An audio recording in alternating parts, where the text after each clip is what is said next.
you ready to eat this meal? Yes. Yeah, let's get this prayer going. Lord Jesus, thank you for blessing us on this day.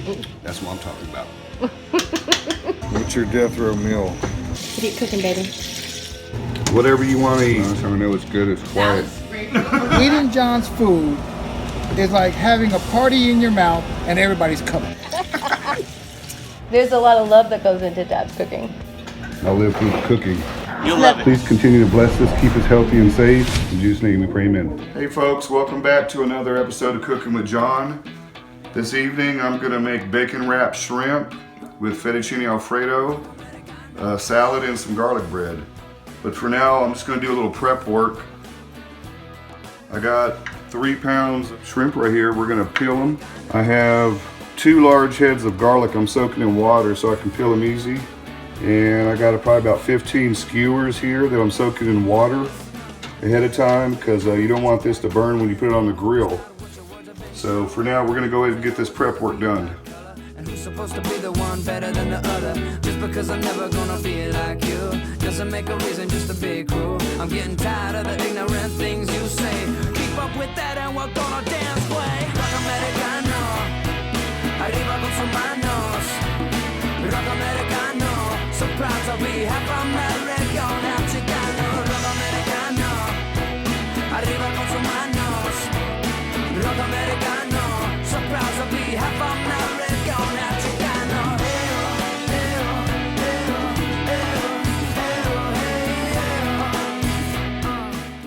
All right, folks, right now I'm gonna make 2 of the sauces. One sauce I'm gonna use to baste the bacon wrapped shrimp, and the other is I'm making the garlic butter for the garlic bread. So what I did was I have 2 sticks of butter. I just melted a little bit for about 30 seconds in the microwave. I'm gonna add about 2 tablespoons of fresh garlic to this. Okay? Then I'm gonna add in 1 tablespoon of garlic powder. Add in probably about a half a teaspoon of black pepper and just a little pinch of salt. Not much because this butter already has salt in it. And then I'm gonna add a 1/4 cup of olive oil. You could add fresh parsley to this. You could add crushed red pepper. It's up to you. So just gonna incorporate that real good and set it aside for later to baste the shrimp. Now we're gonna make the garlic butter. 1½ sticks of butter. And I'm gonna add 2 tablespoons fresh garlic. A tablespoon of garlic powder. I got right here a little packet of crushed red pepper. Just gonna add about a half a teaspoon of that. Just a little pinch of black pepper and just a little pinch of salt. I'm gonna leave this at room temperature. For now, I'm just gonna leave it like this. As the butter softens, I can incorporate it better. But this is just the garlic butter for the garlic bread.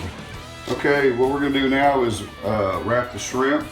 We got our skewer soaking in water. We got our shrimp right here. And we have some thick hickory smoked bacon.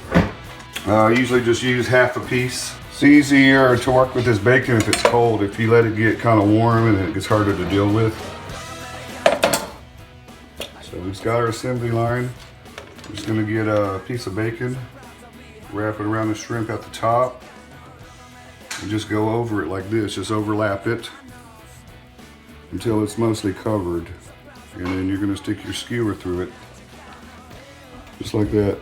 Then we start with the head. Wrap the bacon down to the tail, folds up and over, so I can go through both pieces of bacon and the shrimp, and then back down through both pieces of bacon again. I always find that makes it stay on better.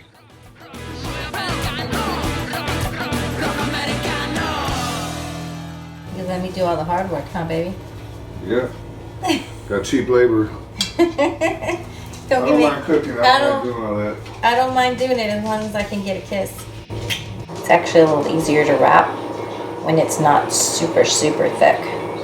When it's like, when you get that really thin bacon, it just becomes nothing on the grill. But if you get the kind of like thicker but not too thick, it's a lot easier to wrap. All right, folks, I'm gonna make the Alfredo sauce. All this recipe requires is 2 pints of heavy whipping cream, 1 8-ounce container of Parmesan cheese, and 1 stick of butter. So I'm gonna go ahead and pour in my heavy whipping cream now.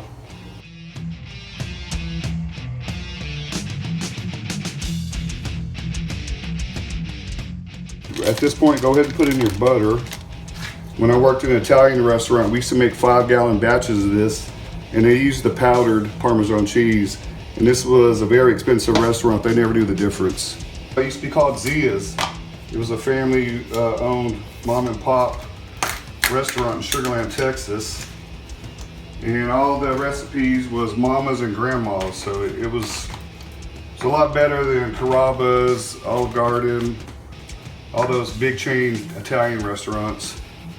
But I learned how to make all the sauces there. You know, all the piccatas, Alfredos, creamy sauces, red sauces, whatever. But this is their recipe actually, and it's very simple. Is that where you learned to make lasagna? No, I did lasagna on my own. You learned that on your own? Yeah. Oh, we'll have to do that one time in the future. Yeah. We'll definitely have to do that. You make an excellent lasagna. Yeah, the key is good ricotta cheese. I don't use ground beef, I use Italian sausage. Okay. Fresh tomatoes, and use the San Marzano tomatoes. Those are indigenous to Italy. Well, we'll be sure to do that one sometime in the future. We'll see if Yeah. anybody is interested in that. So right now I'm just waiting for my butter to melt. Good thing about this is once I make it, I can store it in the fridge. You can make this a day ahead of time, right before you want to serve it, whatever. It's fine. So I'm trying to get as much done as I can before my guests arrive. So all I gotta do is just basically add this to my cooked pasta and cook the shrimp. Just make it easy on yourself, you know. Do as much prep work as you can. So you can enjoy the company. Right? Have a cold beer too. Or in my case, a glass of wine. Like I said, in this dish, use real butter. Don't skimp and get margarine because it's not going to taste the same. Freshly grated Parmesan cheese is best, but if you don't have it and this is all you have, it'll still taste great. You make it with that all the time. And everybody loves it. The most important step in this dish is to add it in batches. Don't try to add all this at once because it'll clump up. In this can, this 8-ounce can, I'm probably going to add 4 batches out of this. So I'm just going to add a little bit at a time. I'm going to whisk it constantly. You don't want any clumps. You don't want anything to stick on the bottom. And you do have to use a whisk in this. If you try to use a spoon, it's not going to work. It'll clump up. You make sure you want to scrape the bottoms to make sure now that Parmesan cheese sticks on the bottom, because you want to get this fully incorporated and creamy. And like I said, you can store this in the fridge and use it whenever you want, or you could freeze some if you have leftovers. But do not mix this with the pasta until you're ready to eat. Because once this sauce gets cold on the pasta, the butter separates and it gets greasy. Okay, we're gonna go ahead and cut the heat off. At this point, we're gonna add a pinch of black pepper and we're gonna taste it to see if it needs salt. I think we're good. You can put a little nutmeg, fresh nutmeg in this if you'd like, but I think it's fine without it. On this salad, I got 3 multicolored bell peppers. I got 1 red onion. I got 2 stalks of celery, 1 carrot, and I have 3 cucumbers halved and de-seeded. I'm just going to go ahead and cut these uniformly in chunks.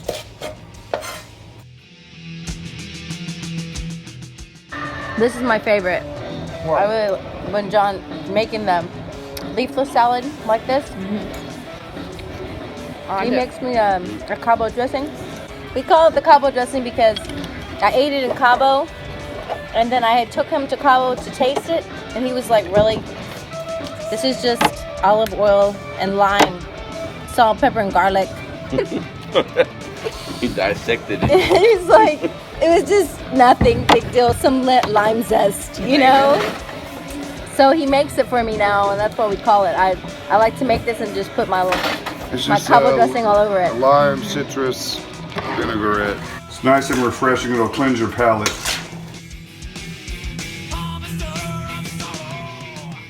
On this salad, since we're eating Italian tonight, I'm gonna I'm gonna use Olive Garden Italian dressing. I'm probably gonna put about half a cup to maybe 3/4 cup in here.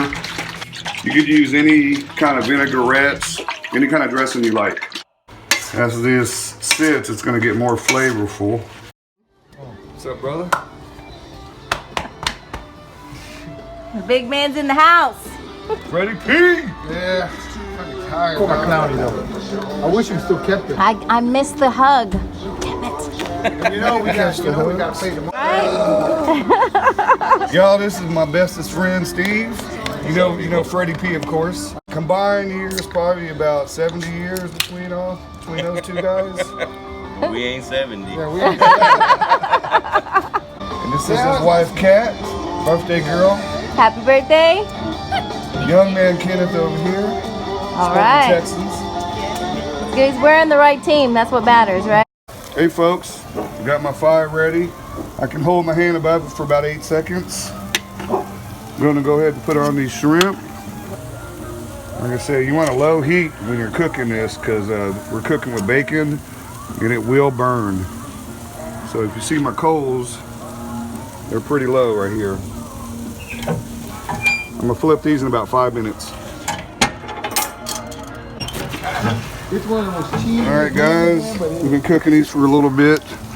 I'm gonna go ahead and baste them with some garlic butter sauce. As soon as you drop it on that shrimp, your fire is gonna flare up. So you gotta use a big spoon and do it very quickly, within like 5 to 6 seconds. Close the lid. As you can see, I'm rotating the shrimp from the outside to the inside. Just like in my last video, you gotta do this really fast.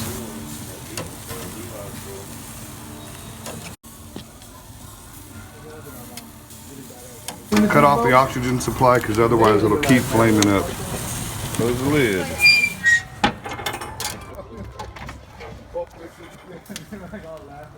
You do not want to overcook your shrimp. Cook it for about 20 minutes on a low heat until your bacon is a little bit caramelized. It'll all be good, baby. Welcome to our soiree. What? The surprise guest of the night. Basically, I'm adding in 1 pound of noodles. And I put a little bit of oil, about 3 tablespoons of oil in my water, and about a tablespoon of salt. You don't want your pasta to stick together. Salt keeps your pasta from boiling over and also has a little bit of flavor to it. So undercook your pasta just slightly. Otherwise, you're gonna have mushy pasta. We're gonna cook this for about 8 to 10 minutes. Better than your mom's? Better than the mom. But don't tell her. All I'm doing right here is heating up my Alfredo sauce, cooking my pasta. I'm gonna leave my pasta a little al dente because I'm gonna add my hot Alfredo sauce to it. Looks kind of thin right now, but it will thicken up. You can always add more. I'm gonna let it sit for about 10 minutes so it'll thicken up. Because if you add it right away, it'll still be kind of thin. The residual heat will continue to cook this pasta. And we're gonna cover the lid and let it sit for about 10 minutes. I see you already made the bread. It looks totally perfect. Yeah, I cooked it on about 8 to 10 minutes on 375. I see the little flakes in it too. All right guys, this is the finished product. This is the pasta. Is this a plate for you? Always for me first, right, baby? Mm-hmm. Is that the way it works, right? Mm-hmm. They're all waiting for the food. And we got our bacon wrapped shrimp. We'll get you a piece of garlic bread. Oh yeah, she's gonna be like all over. And this is a salad. All right guys, this is what we're looking at. You can top it with fresh parsley to make it look pretty, but you'll have a good one. It tastes better than your mom's. It does. I don't make it. He said not to say it in front of her. You just you totally outed him.